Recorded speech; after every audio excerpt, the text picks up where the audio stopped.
Good evening and welcome to the May 14th workshop for the Planning Board for the Town of Raymond. It's not an official meeting, but I would like to take attendance just for the record. If we could start down there with you, Jackie. Jackie Sawyer, present. Stephen Clark. Greg Foster. Robert O'Neill. Ed Kranich. Mark Childs. Kevin Woodbury. And Kevin's on Zoom. I've got a couple of opening remarks here to go through with this, if you could bear with me.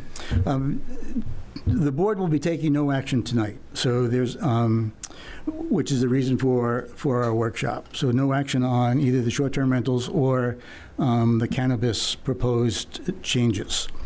But we are set up tonight to pretty much get the board's feelings on how we are going to proceed with the two proposed changes, and get our plan and task staff with any additional information that we might need to move forward. I just want to ensure you that both sides of both issues will have plenty of opportunity to comment on once we start working on a particular ordinance. But comments at this point are not really, don't really add anything to the issue yet, because we as a board don't even know which way we are going yet. So we'll start those comments once we start in on the process, which should be next month. You'll have it, the public will have at least two opportunities, the way we handle our ordinance changes, at least two opportunities for comment, and then a follow-on opportunity if it does in fact go to the selectmen. You'll have an opportunity to comment at the selectmen meeting that the ordinance is wind up at.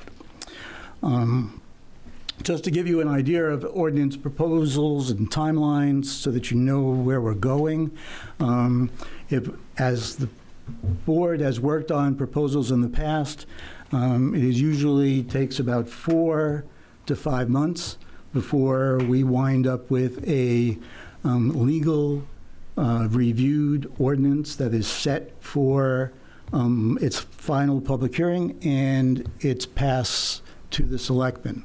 That timeline may be accelerated, it may be delayed. It all depends upon how the discussions go according to each of the different ordinances. So to answer, I think one question is, where does the ordinance go? It goes from here to the selectmen.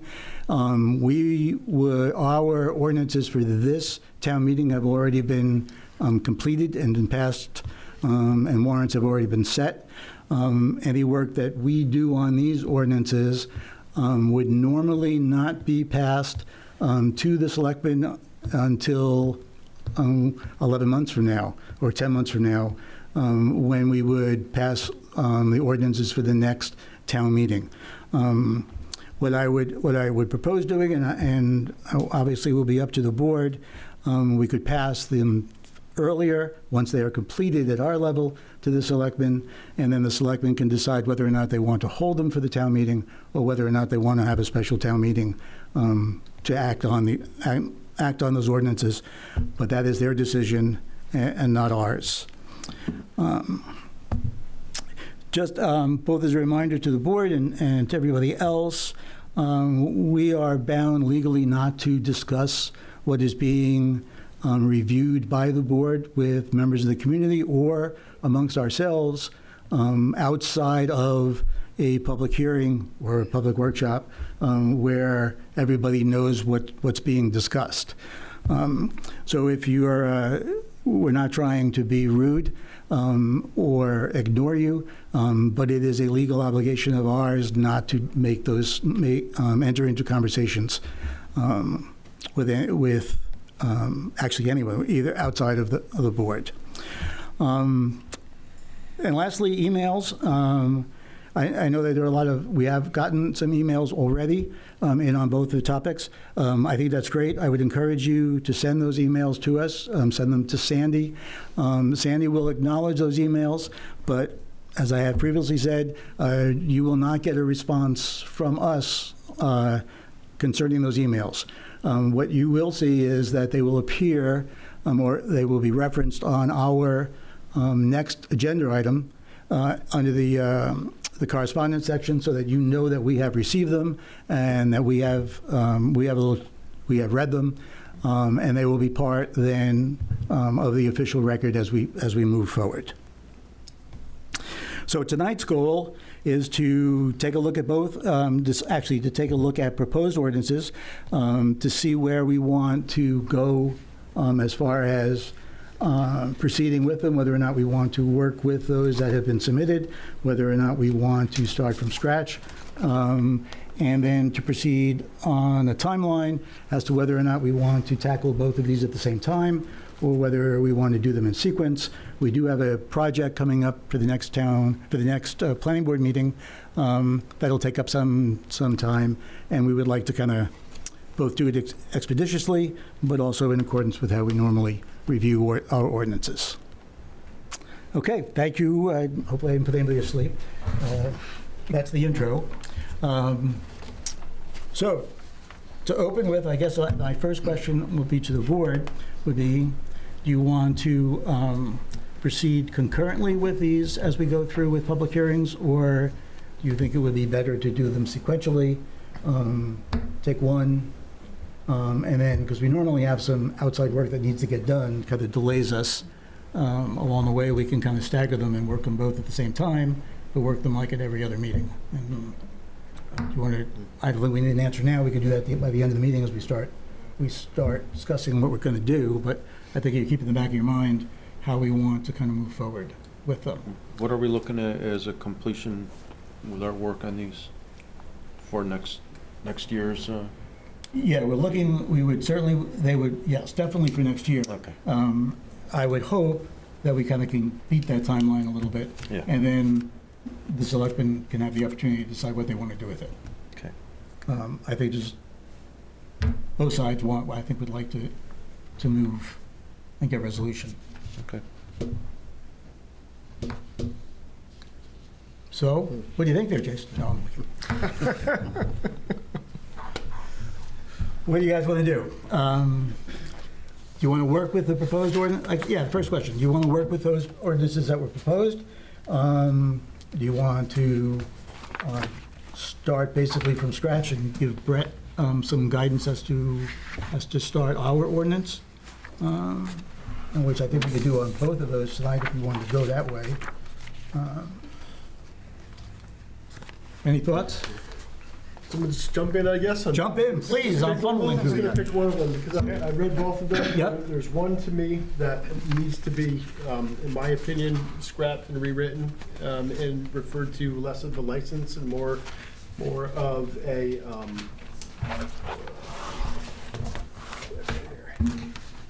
Which, it is the short-term rental. okay. Yep. So in my opinion, I believe it's Casco's registration. It's referred to as registration out of license. Mm-hmm. And I have many notes on this. I think it's just overreaching, and I don't think this applies to our type of community. The proposed, Yes. Yeah. So I'd like to start from scratch. on that one. Yes. And- This is, yep, it's very complicated. It's multiple pages, and so that's just my opinion. Yeah, I think Yep. some of it is not enforceable either. Exactly. Yeah. That's what my notes were. You can't regulate most of it, and it's not enforceable, and who's going to enforce it? Right. So, yeah, I think we can take a better shot. Shot that, okay. But there's no reason we couldn't take things out of it that we find appropriate. There would probably be a half yeah. a page left. Yeah. Yeah, Yeah. Yep. Yeah. We could, sure. I would welcome that, yeah, but it's a bit much. all right. Anybody other comments on? Yeah, I agree. I feel like it's overly restrictive, and it's the purpose is, in my opinion, to maybe have a registry or a list or just basic knowledge and general knowledge of what's out there. I'm not even opposed to necessarily limiting the number or percentage or the number that's in the shoreline zone if it's having effects there, especially if there's deeded common access to the water. But it, the fees, the definition of what's allowed, of what's prohibited, seems overly restrictive and overreaching in my opinion.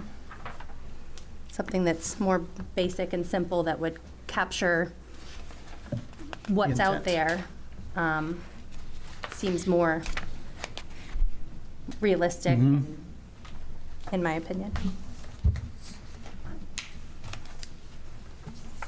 Steve, you got any thoughts, or Ed?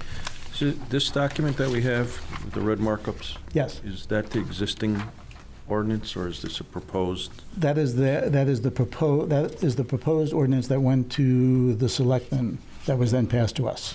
Who proposed it? Where'd it come from? It came from a group of citizens that wanted control over short-term rentals. I see, okay. It would, if you haven't watched the selectmen meeting, it was April, Jason, got you sleeping.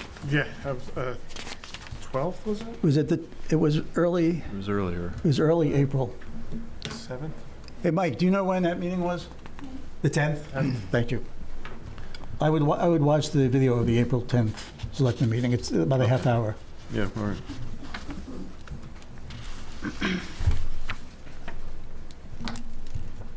Who haven't we heard from? Kevin?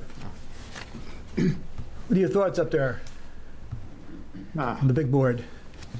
I'm trying to find the one that's got the markups. All I see is the first and second version. Yeah, the second version is the one. Oh, okay. Oh, I got it, yeah, it's down further, got it. Yep.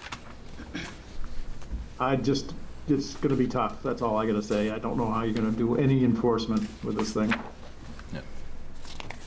So you're on the page to start a rewrite with a, I think so. okay, yeah, all right. I think that's probably the consensus.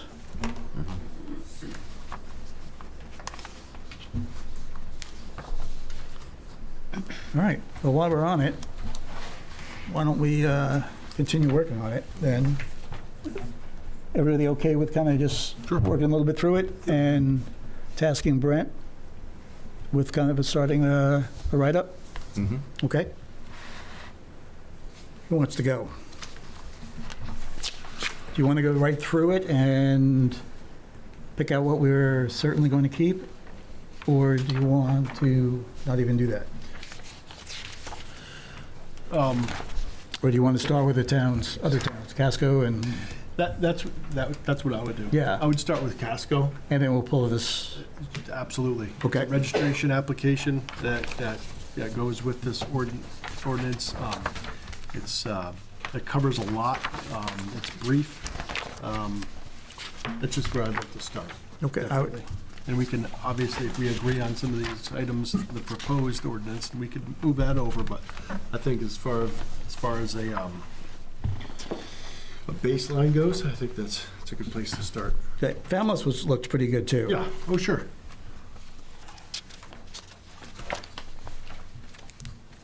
All right.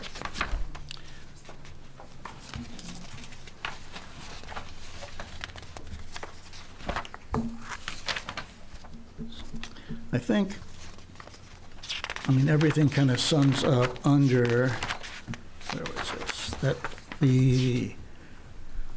under the be a good, I think this is Casco's, be a good neighbor.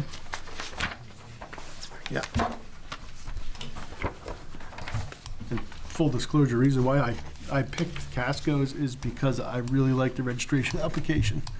It's, if you review that, it covers a lot of the information that's gonna be required to approve somebody to have short-term rental. It checks all the boxes, are you code compliant? And then I think the proposed ordinance talks about a one-time inspection, make sure the property is up to code. I think that we could adopt that. But I really like the way that the ordinance works with the registration. They call it a registration, not a license. That's it. There's just a lot of, I don't know, mixed direction in this. It says that it's called a license, but then the license is assigned to the home, not the owner. But I've never heard of a home having a license. So, to me, the home is registered. It's Right. registered as As a use. unit. Yep. Brett, you getting this, or do you want? I'm writing it down. Okay. Take all it. right. So I don't need to do it then? Yeah. All right, so, but from the comments, I guess, to the board is, we all agree that there should be some registration process. Is that a yes? Yes. No? Yes. Yes. Okay. I like Casco's. And there should be some form of inspection process by both code and fire? I think so. It's, in the proposed one, it says a one-time, or if it's transferred. Mm-hmm. I don't see anything wrong with that at all. It's yep. Okay.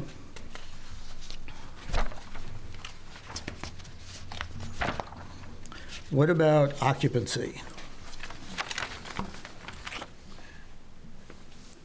As far as numbers go? of people. Yeah. Should be like by a per bedroom scenario or square footage of the house. I mean, this just say 4 guests per dwelling, a little vague, or X amount of family members. So so code makes that determination when they go inspect for bedrooms? It's based on septic. But that's the other Which is problem. what it probably should be based on, because that's looking at biggest chance for a issue with sewage is gonna be too many people in the house. So septic works by bedroom, right? Yep. Per bedroom, yes. Yeah, it's Yeah, the two proposed two one that we people per have- bedroom. 2 people per Two bedroom. people per bed- And then, well, Casco's gives you like 2 bonus people. So say you had, a bunkhouse or something, maybe, so. And a bunkhouse is kind of treated differently than a regular bedroom as far as gallons per day per bed. So, I don't want to say, you want to load up with the people in there, but, a little leeway, the 2 extra people, I think that's reasonable without going overboard. Yeah, more than likely, if you're gonna have 3 or 4 people in one bedroom, it's gonna be little kids. I mean, I grew up with, Exactly. 2 brothers in the same bedroom. Right. We didn't use a lot of septic. So, I mean, one thing to think about, septics within 250 feet of the water have a higher gallons per day than ones that aren't. They're only 90 outside and 120 in.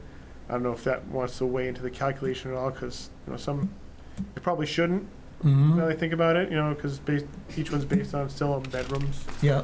So, but that can be something that we look at.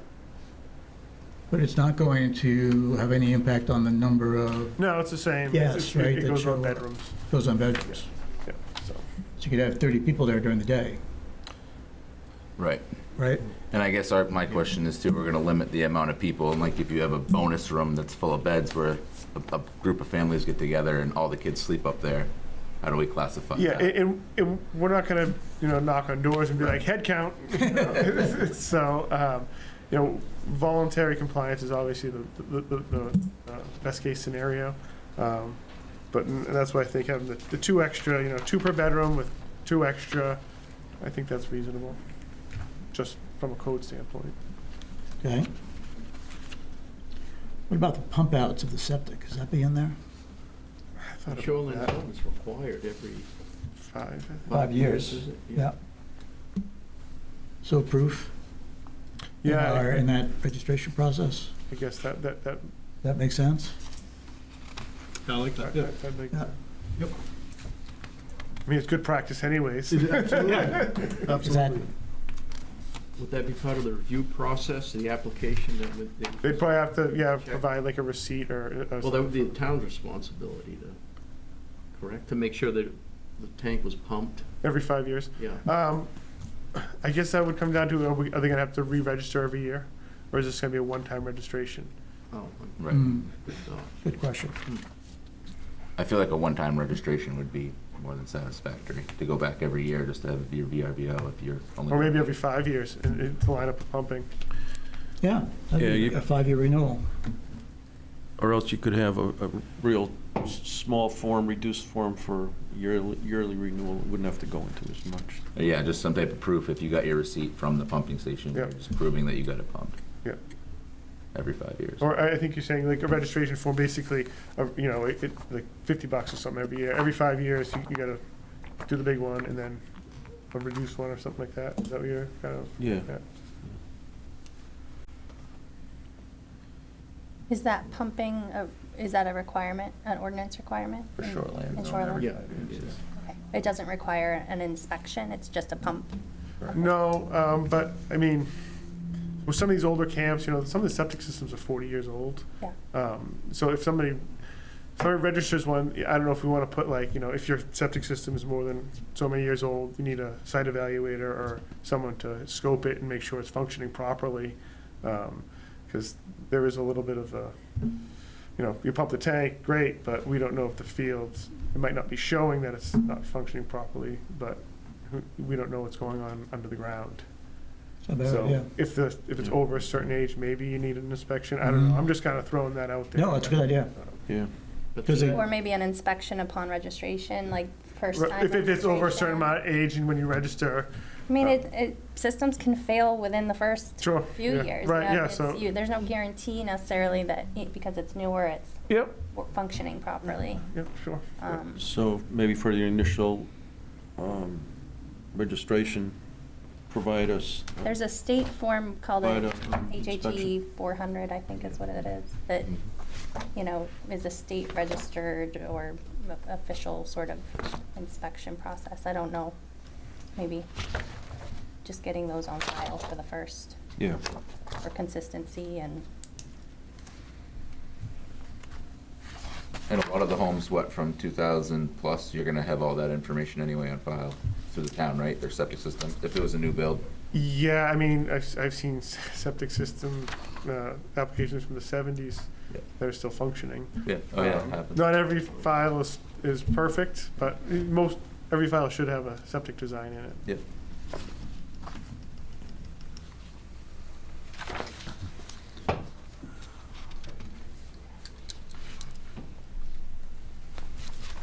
Mr. Chairman, a comment from the fire. Yeah, go ahead, Wayne. So, you know, I know you're focusing on Casco's. I think it's their application that I'm looking at. And they do talk about smoke alarms, carbon monoxide detectors. A couple of things that we would be concerned of is to make sure emergency egress windows are in any sleeping areas and any living areas. And in some of the older homes, that might not be, they might not meet the standard for an escape window. So that's kind of an important piece for people getting out of the building. And then making sure that exit pathways are clear. In addition to what Casco has, I think would be a good place for fire and life safety. Exit pathways inside the house, is that what you're talking about? Yeah. Yep, okay. Yeah, we wouldn't want to end up, you know, that Halloween fire that happened in Portland. You wouldn't want to end up with that kind of a scenario in a short-term rental.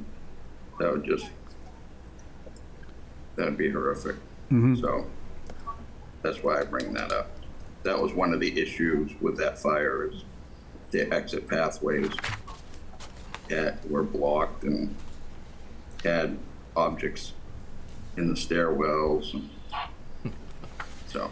Okay. Can we cover that with the unit that is gonna be a short-term rental just must meet all current code? I mean, All current. just. I don't know if we can get them to current code. There's too many older houses. So if we We'd have can't to- do that, then we can't do that. Right. That's right. We try, I mean, the egress point I get, but yeah, then at that point, we're doing a whole building The whole inspection on the building, house. yeah, so Right, we you know, can't. we're asking older houses to kind of, that were code compliant at the time, to Right. bring them up to standard. Right. Which, you know, obviously there's value in that. As a homeowner, I understand you're not gonna make those changes, but if you're gonna If you're use it looking to for- rent it out, then then you you're would gonna have have to to, go. you would have to comply with the current code. I think that's across the board. And Yeah. to Wayne's point, I mean, if you have egress windows and Yep. they're too small, you have to change them out. Well, then let's Yeah. not, the stairs aren't to code, they're too steep, and it's not your home, and you're not used to it, and it's dangerous. So. I think guess we'd across have the to board- look at, which codes, like insulation codes, are we gonna make them bring insulation up too, or is it just gonna,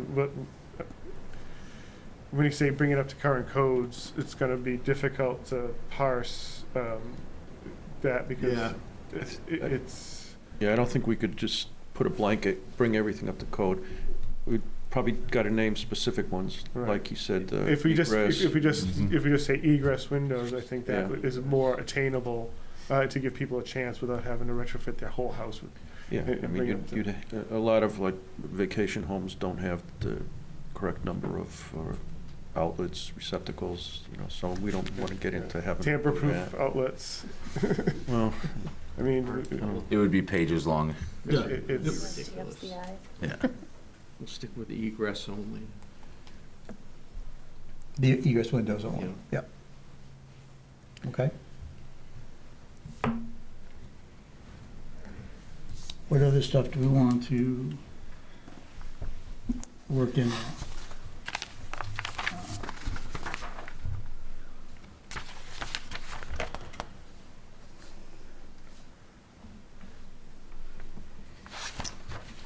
We go through some stuff there. I think, trash collection is interesting. That what the rentals normally change over on the weekend, right?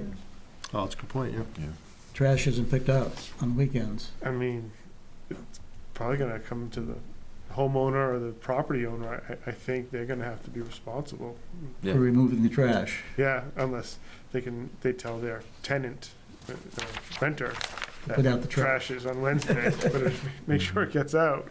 yeah, well, they put it out Sunday, they want to see it sitting there all week, and Right, the right. neighbors aren't going to want to look at it, or animals might get to it.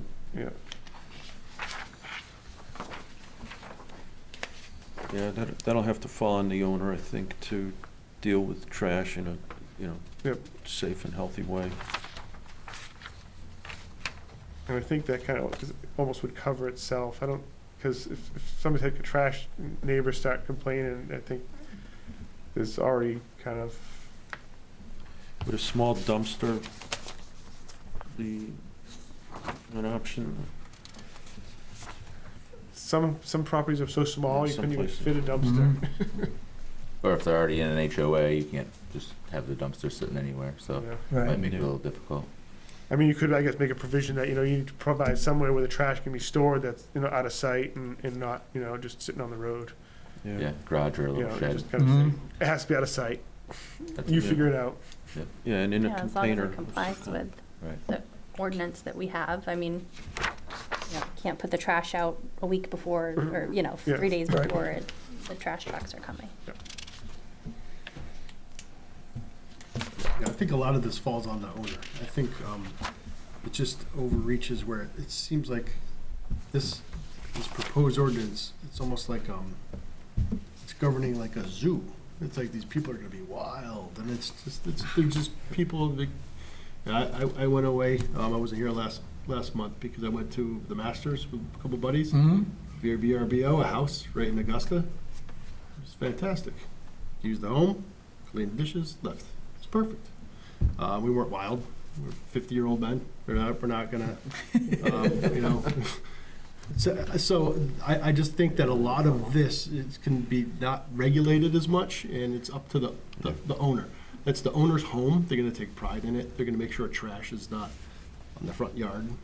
So I just felt like it was overregulated, and the least amount of regulation, better. Mm-hmm. So I think we're worried about, like, the trash. It's still a little too much to be documented. It's just my opinion, but. What about, when the owner is a corporation? I think that's a different conversation altogether. In You're not- here, it talks about two units, adjacent Yeah. to one another, Right. can't have that. If it's a corporation, then you're getting larger, but if it's two individual, single-family homes that are renting, and this neighbor rents and this one can't because the neighbor is, and then you get into it. No, I'm So it's just, wondering, so it's two different situations, I feel. if You're you talking have, about who owns it, right? yeah, Like if Who owns it's an individual, like their primary residence, they're renting it out Right. just over summer to Right. pay taxes, where someone is buying it for an investment property. So that's what I Yeah, mean, that's it does, the bottom, it does, Right. they do kind of reference that, Mhm. not directly that way, but yeah, non-primary unhosted, and primary hosted, unhosted. right. Yeah, I mean, I think it comes down to how, do we want to treat them differently? Right, that's my question. Right. Yeah, Well, I think at that point, maybe they should be just required to have some type of caretaking service and proof of it, so that they know if someone, if they're from out of state, we know that the house is getting taken care of, whether it be the trash or whatever. and there's someone to call if there's a problem. Correct. A point of contact here. Yep. Here, Yeah. okay.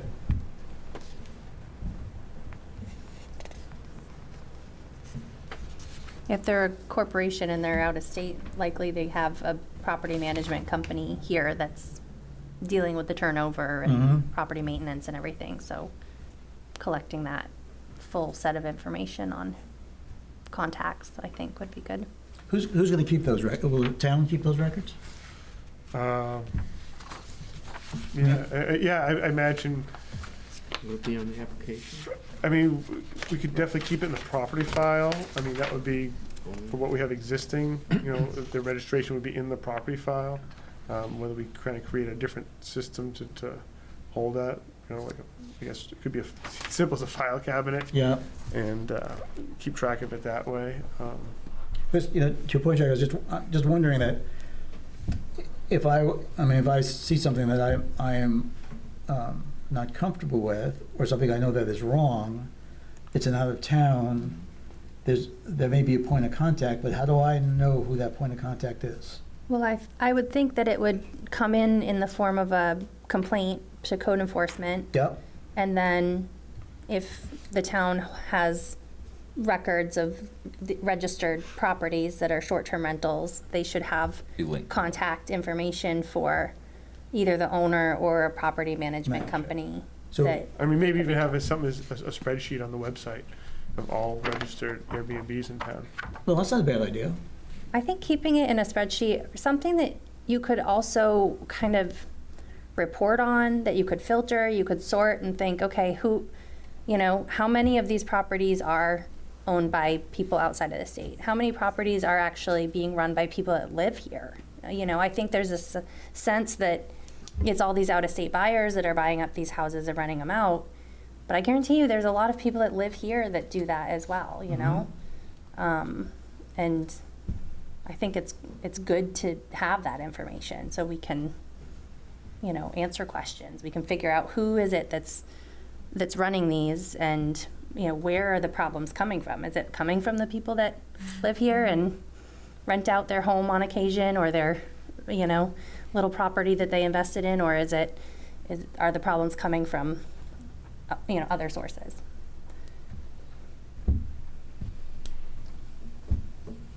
So spreadsheet, that's a great idea. You could also keep track of, dings as complaints and easy to sort. Yeah.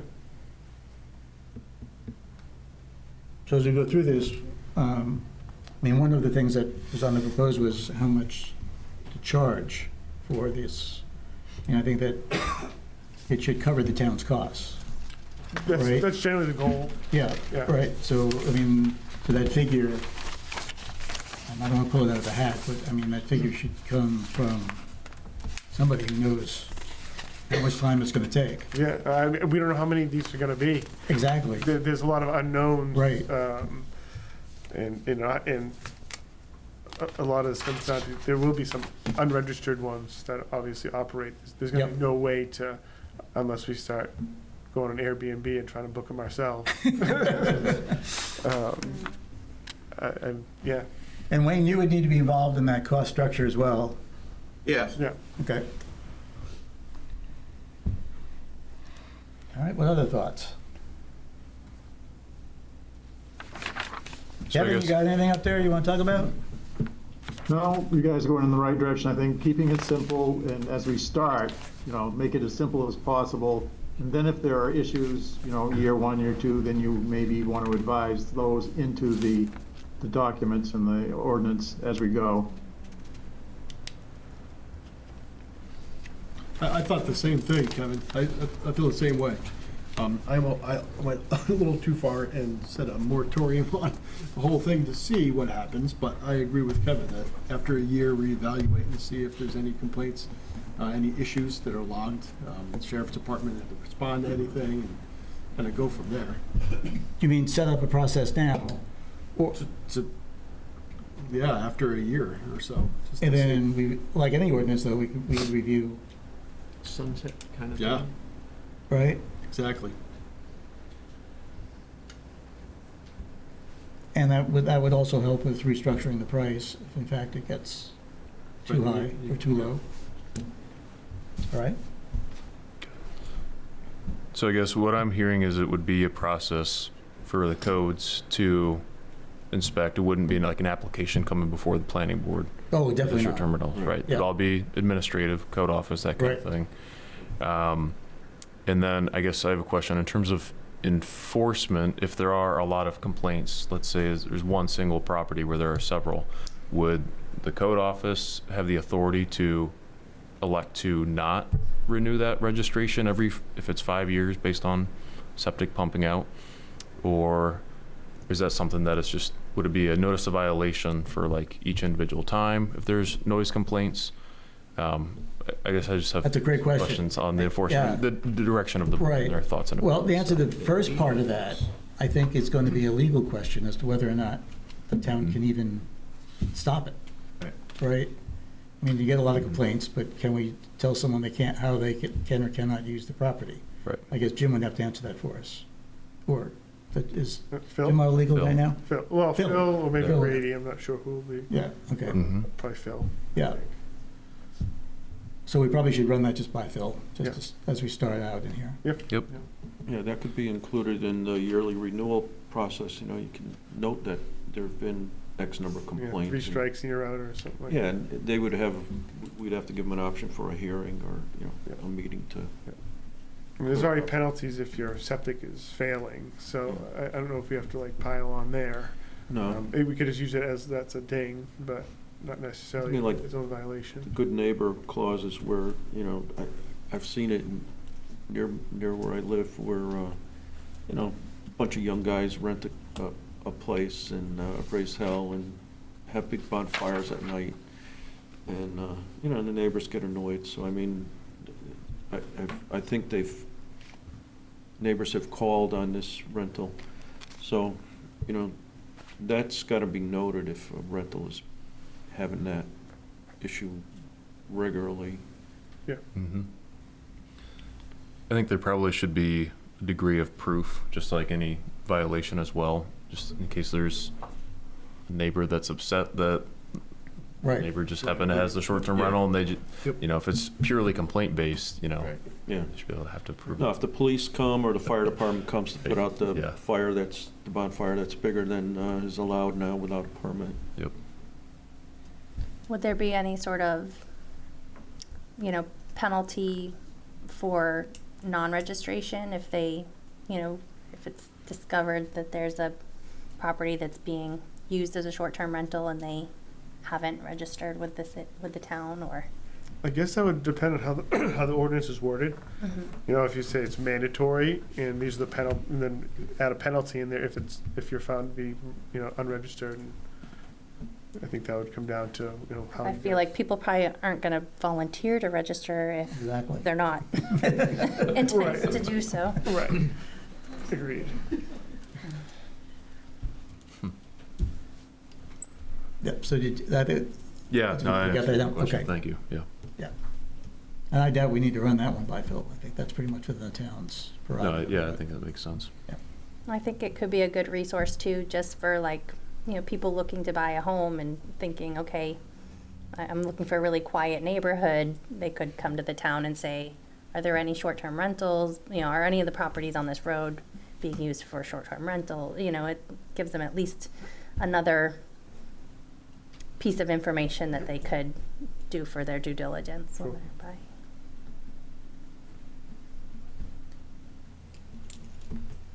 All right, what else we got?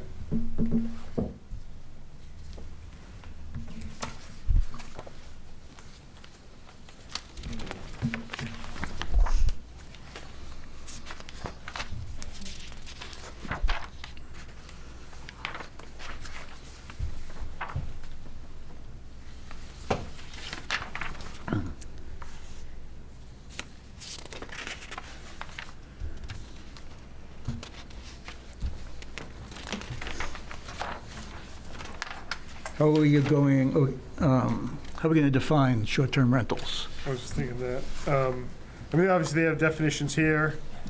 It's 30 days or less. I don't know how people rent their house out exactly. My guess is it's mostly weekly. But I imagine there are some people that rent monthly or maybe even rent house out for the whole summer.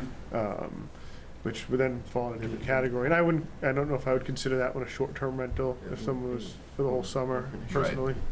So you rent your house out for a week All in the these summer? 30 days or less, right? This is, Short yeah, terms are all 30 days or less? yeah. Okay, so if you rent your house out for a week. in the Is that kind summer- of a state definition too, maybe?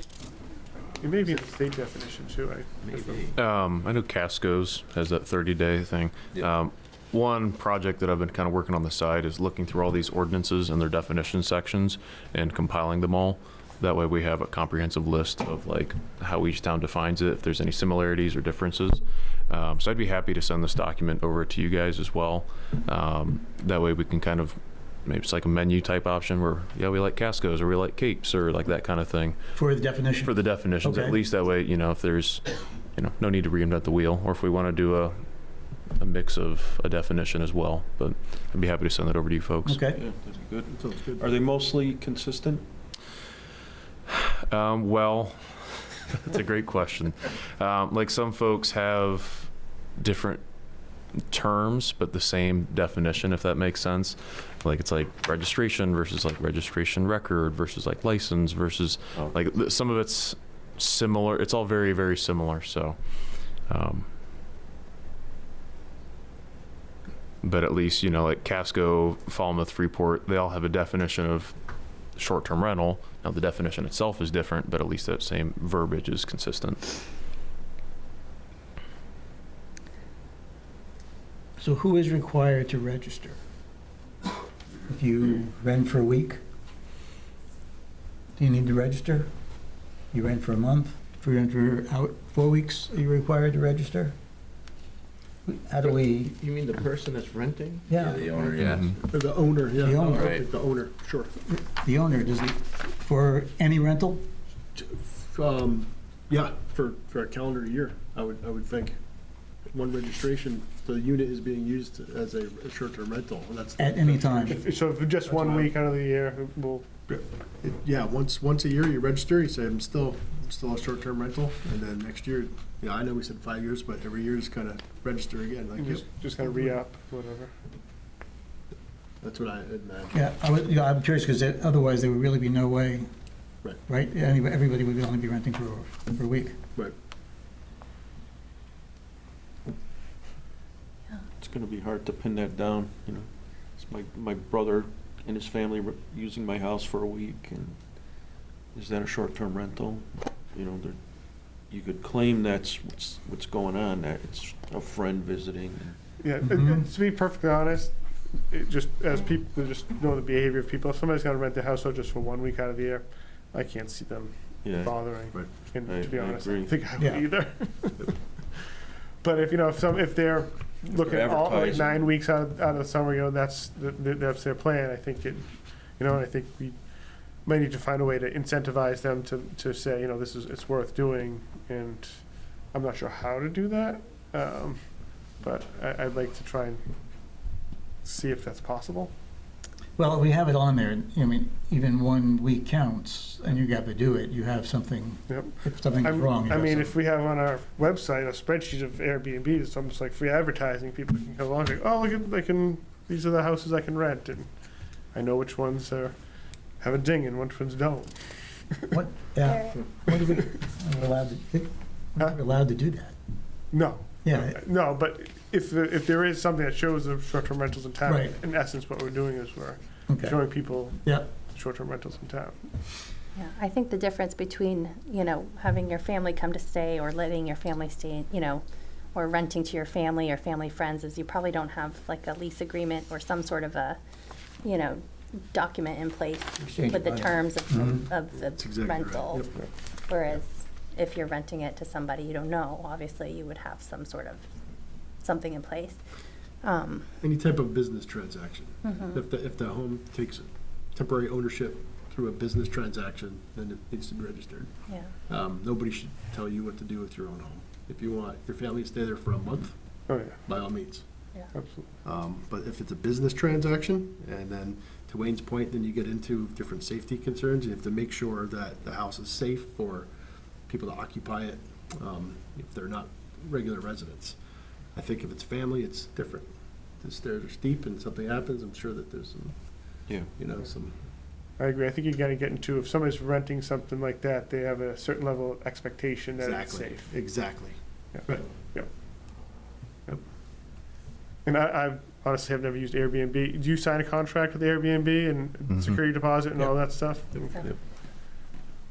There's a website called AirDNA also that kind of gives you information about other rentals in the area. So that could be a source for kind of seeing what's registered through Airbnb in the area. Yeah.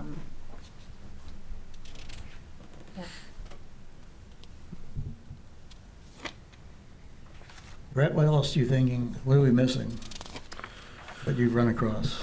Let's see here. I mean, I think I have enough direction here for a general framework, like with our standard ordinance sections with, purpose, applicability, Yeah, definitions.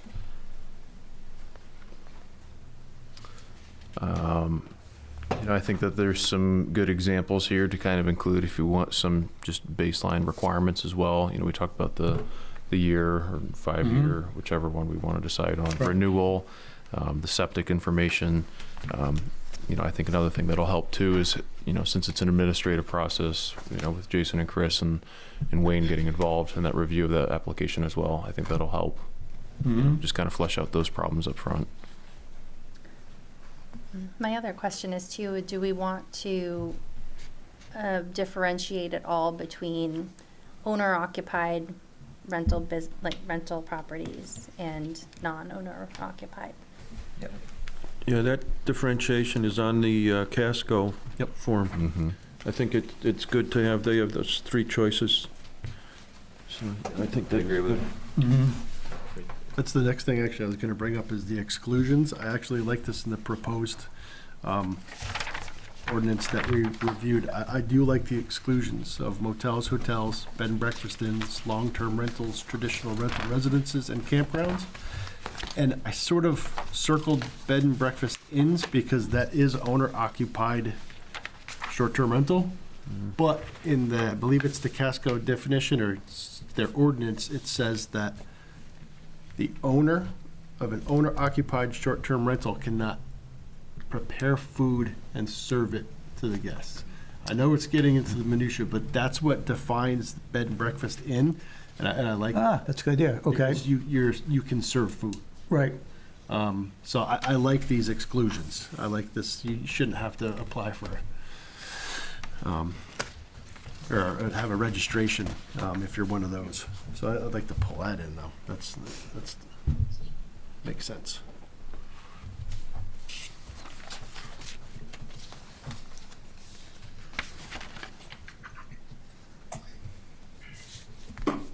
I don't think it makes sense to limit the stay to like a minimum of 3 nights too. I know that's what's in one of the versions of this, but if somebody's coming to town for the holidays or something and they're coming just for a night, it doesn't, I know it's a lot of work to turn over a rental just for one night, but right. why would we limit somebody to make them do it longer than that if they didn't want to? I felt the same way because it's the owner that needs to prepare the linen Yeah. and get it. Typically, a lot That's of up them to already you. have that in their contract anyway. It's a Exactly. two-night minimum anyway, because they're not Exactly. making money at one night anyway. Yep. Yeah. It should be, it definitely should be up to the owner. It shouldn't be a regulated item by the town.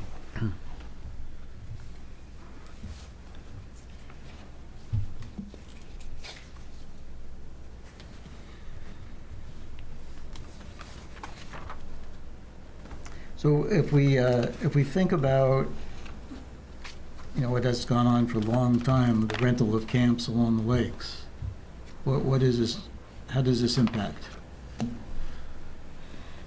How does the proposed ordinance impact those individuals? Well, I that are think doing the this? exclusions that Mark pointed out kind of would take some of those smaller camps out. Obviously, like the summer camps, like Wahilo and Tamanas. and stuff Yeah, like that. Those aren't. I was more thinking about personal, the individual camps, the houses. There definitely will be some that will be affected Yeah. negatively with this. Right. I actually rented one that was on the lake that, it was a cozy cabin, but it wouldn't meet these regulations, and it's a separate home from the owner, and they're right next to it. So does that count as owner occupied? Because it's two different dwellings. I think they're on the premises. On that property. I think that, because most of the shoreland zone, I'm not sure where you were, but an ADU or a second structure is going to have to be 250 feet from the water, which somebody, might still, they might have. This was an still older have. camp, so it definitely was before that. Right. So, I think I would see what you all think about if there's two dwellings on one property, if owners in one, if that still would be considered owner occupied. If this is his primary residence, so if that's their primary residence and there's another dwelling on it, to me that satisfies how Casco has it. I think it ultimately comes down to how you want to word that and then how you want to define it. I think the property would be one way to define it as opposed to the dwelling, obviously. But then I guess you got some of these older folks too that have main house and they'll go to Florida for X amount of months and they'll rent their house out while they're gone. And it may be two dwellings on that one property. So there's a lot of variables there. Sure. It's gonna be up to them they have to check a box, so they have to pick which one they're gonna, either way, if they're a primary residence and unhosted because they are living down there, they're gonna check that, and I think presumably they would have a property maintenance company kind of filling in for them as a point of contact. Yeah. Either way, I didn't look through Casco's to see if they're treating these differently because, just to know, or if they're charging differently, for a fee. I don't know, The fee's the same, I think it's for data. if it's just for data, I'm yeah. pretty sure the fees is that's another point I like, is Yeah, $100. yeah. And I don't know if that covers the administrative costs. I'm not sure, but this one it was variable based on bedroom, it's a 500, 1,000, and that just doesn't, That's a lot. I don't know, I just like things that make sense. And it's just, Yeah. if it's a $200 fee, then so be it, but it's And it would be by occupancy or just a flat fee? just Flat fee. that's what I would. Okay, yeah. I'm just polling the room. Yep. So just to go back one more time, so we have someone who's been renting out their camp on a lake for the last 10 years. Now we're going to tell them that they have to have this inspection, and they have to get a license, and their camp does not meet our requirements. Do we now tell them they can no longer rent their property? Right. Some way to grandfather. Seems like a little bit of an overreach, but So we're gonna go all the way back to the beginning of the conversation. When I looked at this, I said, I would just throw it out. I'd throw the whole thing out. So I don't know how to answer that, because that's really that's close to my heart there. I don't, not really welcoming any of this. Right, well, it doesn't- I mean, it Because if doesn't you own a seem- home and you could rent it, it's your home. You should be able to rent it. So that's. I'm Yeah, I gonna would pass think on that's that. the case, if you are to be grandfathered in those cases until the home changed ownership. No, that's a good idea. Well, what would restrict a property from being able to register as a rent, so it would be what, maybe a failing septic? Yeah, System? non-egress windows and bedrooms. Non-egress windows. Okay. Escape routes, yeah. Okay, Fire, smoke detectors. okay. So it's That's pretty what narrow. I hit, but yeah. Yeah, But yeah, on a bigger house, or say two houses, they both rent out to go replace the windows in all of them to make them egress, that could be, you know, tens of thousands, if not $100,000 that they would need to invest just to rent out their house for a few months out of the year. So to go off of what Kevin just said, though, I appreciate the gesture, the grandfathering, but if you think about it, nobody would have to register then, unless Yeah. they sold their house. Mhm. So yeah. So do we, two people would register if they bought a new building. so in the ordinance, do we put an appeals process? Where, Yeah, I would think they would need an appeals process, maybe to get a special exception use or something like Right. that. Right. yeah, I appreciate. but, you know, some regress that a homeowner would have, you know, maybe it is like, Steve said, the windows, you know, it's $50,000, replace all of the windows to bring them up to code. Whether or not that, you know, somebody is going to make that decision. By us blanket, Right. you're not going to rent. Well, yeah, I mean, if somebody, let's say they've rented out their house for the last 20 years and all of a sudden now we're saying you can't do it. Right. I mean, if they can show that it's either a hardship to bring it up to standards or that, you know, they can show that they've never had an incident of, you know, at the property as a result of the non-compliance, Mhm. they could apply for a special exception or something. That would seem fair. Yeah, the fire regulations, the only one that I see is really problematic is the windows. Wayne, the, like egress windows, how many would you need in a, say, a 3-bedroom house? You need one in each bedroom? Right. Or, Yeah, one in each Right. bedroom. So Same you need, space. you need a primary means of escape, which is a door, yeah, to like a stair or a hallway or directly outside. And then your secondary means of escape is a window. So in a bedroom, it would be one window, Oh, preferably remote from the door so that you get two choices. If the door is blocked, you can get out an escape window. And it needs to remote meet from it, but, 5.7 square you know. feet is also the big catcher on there. That's Yeah, second that floor, isn't first that floor, big. I'm pretty sure it's 5 feet. 5.7, yeah, Five both- feet. doesn't matter, first Yeah. floor, second floor. You mean like the, 5, I mean- yeah, I think they changed it in 2021, I have to double check. but I think he's talking about The the second floor. square footage of the opening for the Correct. setbacks to get in the window Right, versus the distance from the ground, I think you're talking about? yeah, so a Yeah, this first, is the actual window. Like- right, ground level, it'll always be 5 What? feet.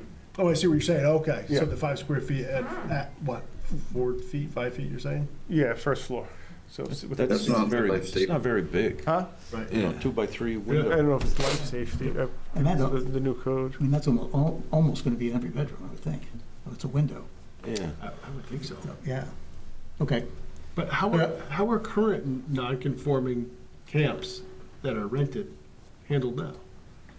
There is no oversight. I go swap out So windows all the that's time. that slippery slope, and I'm, Well- no, we're applying an ordinance to a home versus a camp, but the camp's okay, and that's what Maine's about. And so Yeah. we're gonna make them rebuild their camp, because, so that's the hard part I'm wrestling with here.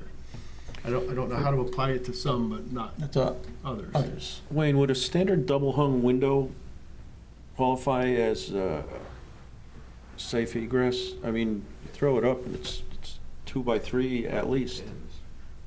It's got to still meet that 5.7 square foot opening on the one half of the window or one opening in general, whether it be a casement or a double hung. You got to have that 5.7 square foot opening. That isn't very big, you know. Oh, that's a It's- half. it's a- It's a it's It's double. one half of the It's one window, half. yeah. So So it's you actually- can't count taking two pieces of the window Right, out no, for one opening. I know, but Yeah. if you throw up if you lift up the sash on most double hung windows, they're, 2x3. pretty Yeah, much just shy of it, fits. yep. Which most of them do qualify that, but you get down into the ones that are 5 or just below, then there's issue. And a lot of the houses probably from the 80s are hovering those kind of dimensions opposed to 2000s. And that would be that would be a fair appeal, I would think. You know, if you have 4.7. And that's the thing, like, could we make it a range where we have a minimum, or, because, yeah, we gotta hit egress to code now, or do we have to hit code from whenever the house was built? No, that's, yeah. When it was built. Right. When it was When built? it- Oh, okay. So maybe it's not as. Not as big a problem then. It's not as restrictive on the older home. Right. Oh, okay. Yeah, in the older home, say you're swapping out a window in a bedroom, Yeah, you have to get the largest window that will fit in that opening that the manufacturer makes. So there are some provisions for existing houses. okay.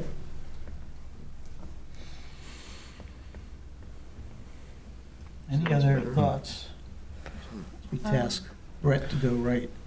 Yeah, I mean, that was going to be the piece that I was curious on, like the data behind it, like how many homes are there really out there that would be non-conforming with these standards? And the answer is we don't know unless we try to get them registered. And so I guess one of the things I'm curious is if we are looking at maybe revisiting this in a year, if we were to move forward and adopt this and then look at it again, we would probably collect some data as we register these. Yep. Like, okay, this one's conforming. Okay, well, we had a few that were non-conforming based on egress, or just kind of tracking that data. And then, you know, if we do revisit it, then we can modify it, you know, to maybe make it fit different standards, that kind of thing. Okay. I don't know. I mean, we could talk about hypotheticals all the time, but I always like the data to kind of back up, you know, the decisions that we're making. So. All right, you think we've given Brett enough to work with? Does he have any more things they want? Only one was a framework, he's got it. He's got it.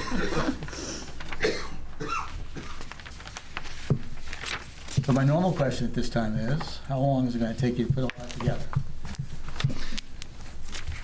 Well, do you want to talk about it next month? Or is that too soon? No, I think that, given, I'm sure those people that are interested would like us to move this along as fast as possible, one way or the other. So I would like to move it along as fast as possible. Next month it is? But I also, parentheses, my goal would be to open it up for comments, more of a workshop comment on next meeting on this topic, which means we would have to get this out and on the website, at least probably a week ahead of time. Is that doable? Yeah, let's do it. Sandy, does that work for you? Sandy, you go sleep on us? No, I think she's muted. Rick gets it to me, I'll get it to you. No, I want it on the website so that the public can read it.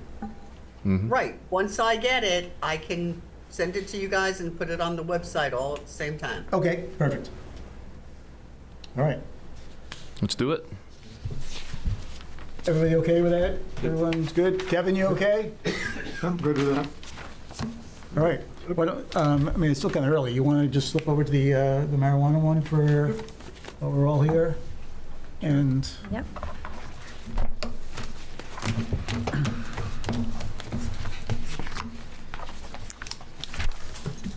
so on this one, we again have a proposed ordinance.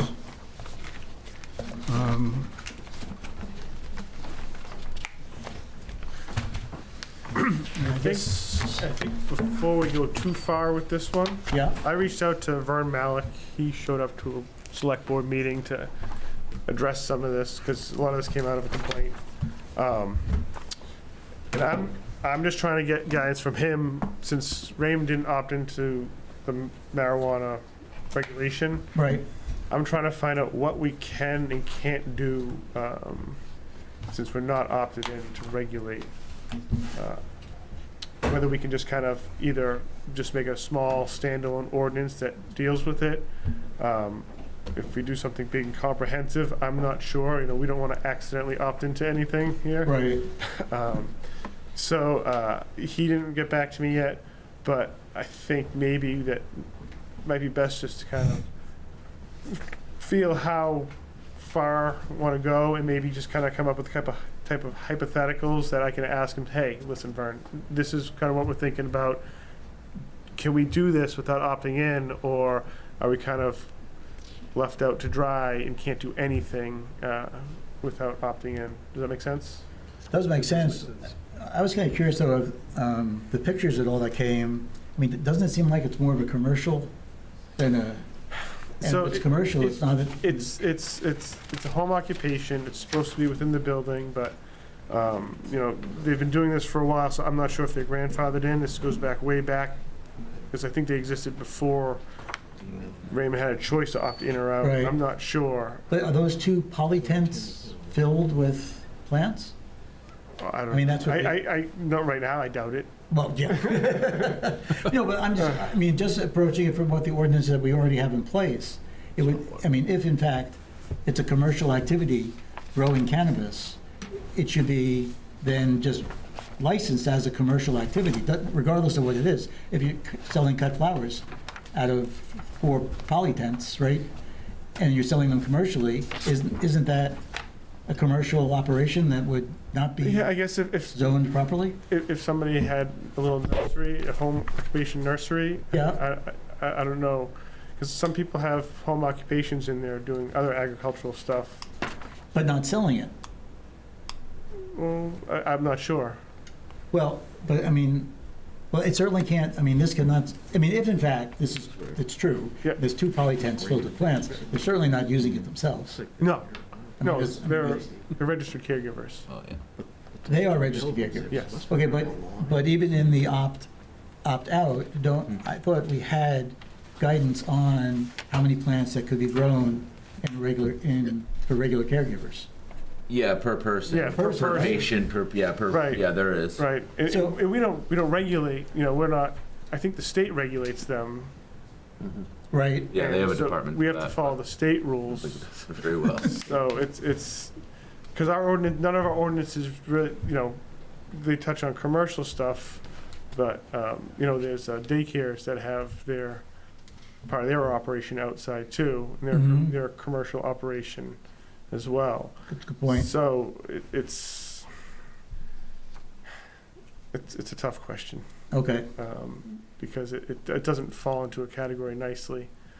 That's why we wanted to try and have some type of ordinance that gave us something that was more precise and to the point that we could enforce and look at. so what you're saying is you don't want to do anything on it right now? I think we should come up with some ideas maybe, and then when I talk to Vern to kind of figure out what we can and can't do. Like, I'm looking at the agricultural ordinance, and it says, you know, buildings need to be 50 feet from a sideline. So that's permanent buildings. This is a temporary structure. Right. So, but maybe if we could just slide in agricultural buildings and any cannabis cultivation. Isn't there requirements for it to be fenced and locked in or of some sort? It is fencing. Oh, okay. Yeah, it's supposed to be, I think, modern. I don't know the state rules, like I said, we don't have the, Yeah. it's the state. And those rules are always changing, so it's hard to get an idea of exactly what we can and can't do. Okay, And is there certain ordinances against an indoor facility opposed to an outdoor facility like this? They're all in towns that have opted in, Okay. so, I don't even know if we have any, I don't know if any towns that haven't opted in have any ordinances, to be quite honest. And so they adopt all the state ordinances by doing that? They can write up all their own ordinances, Yeah. and I don't know if we can do that without opting in. all right. But Jason, all we really want to address is the caregivers, is that right? Registered caregiver? I think so. Because everything else would fall Recreational. underneath the code. Am I saying that right, Jason? I'm not exactly sure, so, are you talking about like people growing like their own personal, Medicinal versus. like everybody can go out there, Recreational. they're 3 or whatever, each person can grow, separating those two things? Caregivers have, I think it's like 1,000 mature plants and 500 immature plants, and I think, unlimited seedlings that they can have.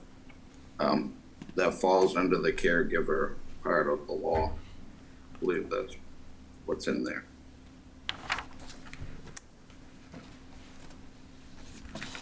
Which would be what, technically commercial grade at that point, right? Yeah, I would yeah, think so. I think so. Yeah. So since we've opted out, is there an option to opt in? Is there? Yeah, but I don't think there's an appetite to opt in, because then you open the door to, I think we didn't opt in. Retail. Yeah. Because you'll end up Retail with is- stores popping up, More regulated retail. than the medical. We don't have any medical stores.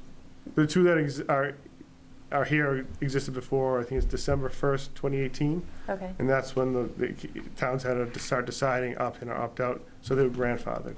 Okay. The proposed ordinance that was submitted by Kristen Collins on behalf of Mr. Richardson seems to be written for towns that have opted out. She said she has produced them for Yeah, she mentioned it. town, Vassalboro, and it's seems pretty extensive and covers. Yeah, I mean, I could probably send this to Vern and say, hey, does this work? If you guys like what it, I mean, if, Yeah, I didn't study everything on it, but I mean, it seems like we could have an ordinance.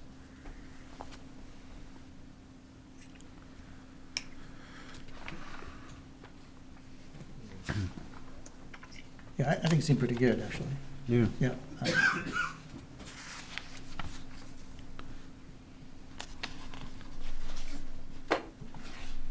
Yeah, the complaint that we have is from pretty much a neighbor who's got a neighbor to open greenhouses. I mean, that would make a lot of smell. and, I mean, sometimes just say nothing outdoors. Right, a It could couple be of as times sim- say It could nothing be as simple outdoors. as that. Yeah.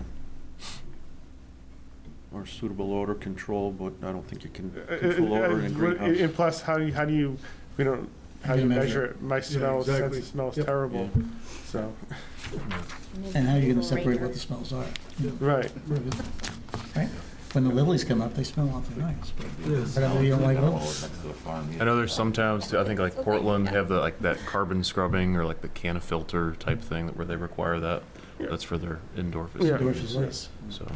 So, All right, so do you want to proceed with the one that's submitted and send it and get a legal opinion on it? I'd like to see what the board says. Well, I know that. I'm asking is that, It wouldn't hurt to do that.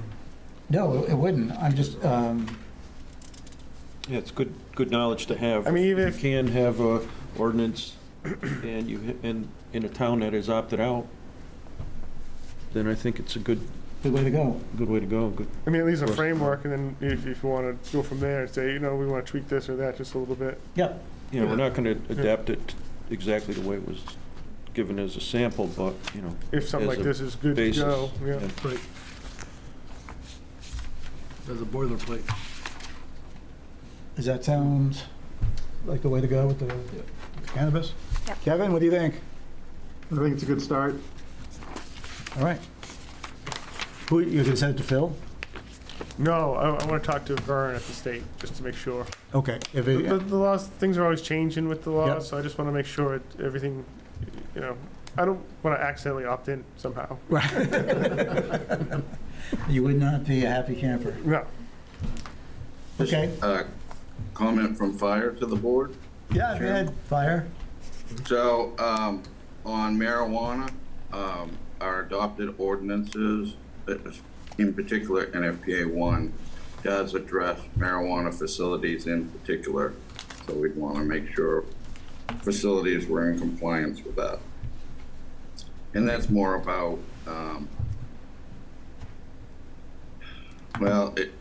they use a lot of power for the lights that they use for growing. So making sure that they meet the electrical code that way. And then with NFPA 1, a lot of that is about either chemical extraction or pressurized extraction those different extraction methods are hazardous in themselves, and that's why they're addressed in that code. Okay.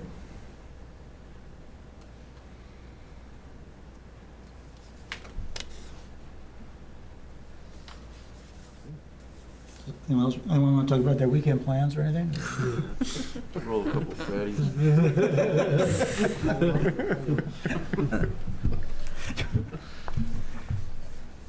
Is there anything else that, so you're all set? Brett, you're all with the short-term rentals? Yep. Jason, you're on track for the marijuana as to what we can and can't do? Let's see. All right, I guess that's it. Thanks, everyone. Unless the other one's got anything. Staff All right, communication. we don't need a motion, so we're done. Hearing no objections.